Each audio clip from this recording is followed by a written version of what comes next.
Well, I do not believe Iraq should have Iranian-controlled militias in Iraq.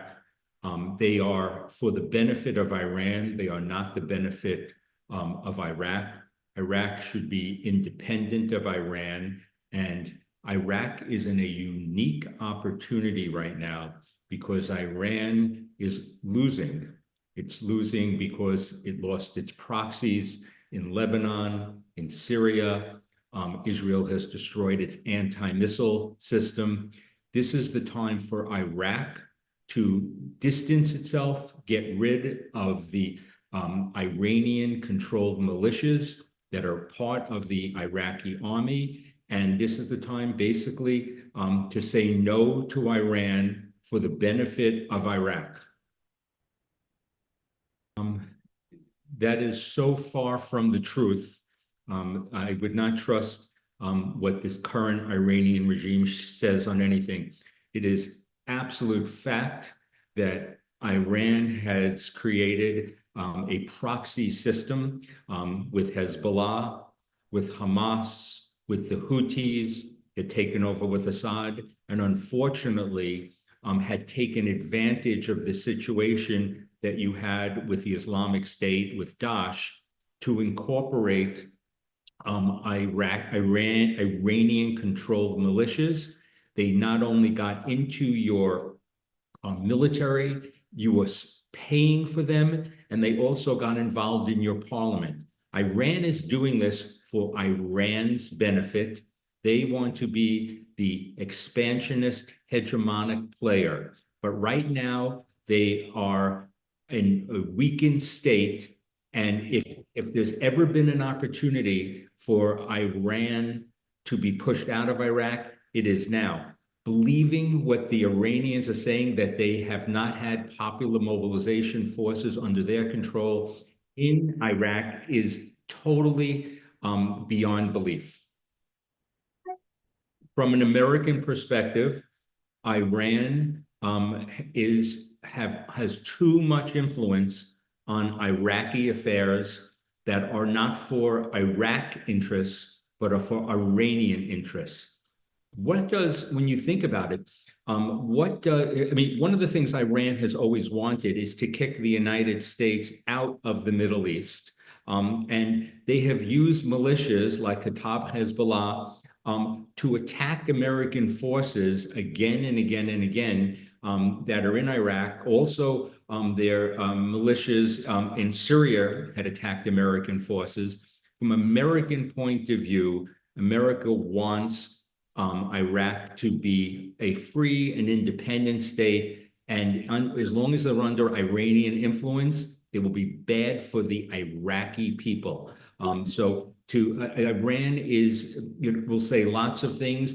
They have, you think about it, you had missiles that were being sent from Iraqi militias under Iranian control at Israel. You don't have a border dispute with Israel. They were doing it for their interest, endangering Iraqis.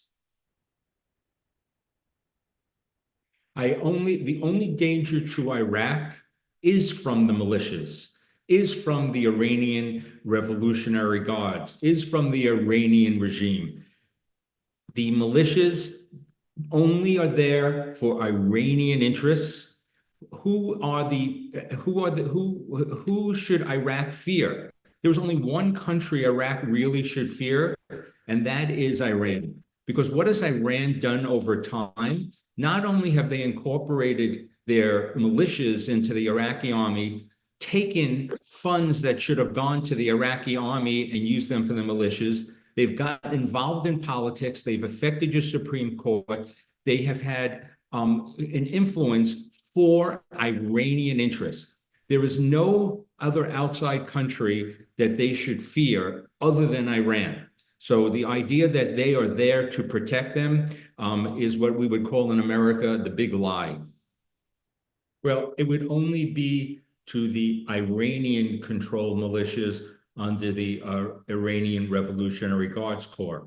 So that's the ones those are the ones who have been draining the Iraqi resources and monies, and that have not had the interests of the Iraqi people and the sovereign state of Iraq. I think Iraq should be turning not to Iran, but should be maybe turning, as your prime minister is meeting with Mohammed bin Salman in Saudi Arabia. That's where funding could come to really repair the Iraqi state that has had many years of war and dysfunction. Iran will just be a predator against Iraq, but I think you could develop between the Iraqi Arabs and the Saudi Gulf state Arabs a relationship that could be beneficial and to make Iraq again choose its own path going forward. And that path should not be dominated by Iran. Iran, almost everything that Iran will say in regarding that it's helping Iraq, I wouldn't believe at all. But I think a better path would be to turn to Saudi Arabia and turn back towards the United States as the best place. I think the handwriting is on the wall. Iran is going down. They are weak, and this is the time. There's a perfect window of opportunity for Iran to be look to chart a much better course. You have lots of problems, economic problems, sectarian problems. Yeah. So the first question is ISIS still around, even though they don't control territory? The answer is yes. You do not need the militias that are Iranian directed to suppress them. You could have purely Iraqi controlled armed forces to take care of ISIS in cooperation with the United States and other Arab partners in the region. You do not, the idea that ISIS is the reason that Iran is there is not a good reason at this point. That is not a reason to let down your guard against ISIS, because there is still ISIS out there. ISIS, who knows, may rise even in Syria again after what has just happened with the fall of Assad. So it is real. I was with the Peshmerga maybe 5-6 years ago, and I saw ISIS fighters that were there. They're hiding, but you do not need the Iranian-directed militias to control ISIS. You work with the Americans. The Peshmerga is strong. The Iraqi army, if it uses its resources for itself and not for Iranian-directed militias, can take control of suppressing ISIS. ISIS is there. ISIS needs to be suppressed, but you don't want Iran being the one using it as an excuse either. Well, first of all, this is not for purely American interests. We've got to remind ourselves this is for Iraqi interests.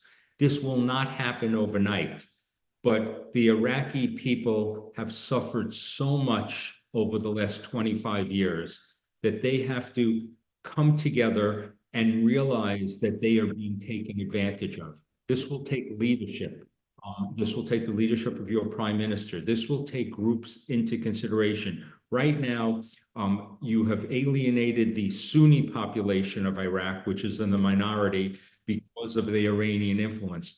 But the Shiite Arab population of Iraq has to realize that the Shiite Persian regime in Iran is not their friend, but they are using them.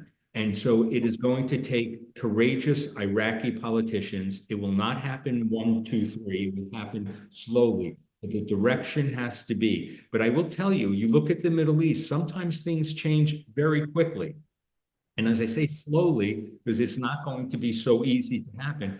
However, you look at how quickly Syria fell, and you look how quickly the missile system fell. This is an opportunity that possibly, with leadership in Iraq, for Iraq, that they can push the popular mobilization forces out. And it's Iraqi interest to do this for your own sovereignty.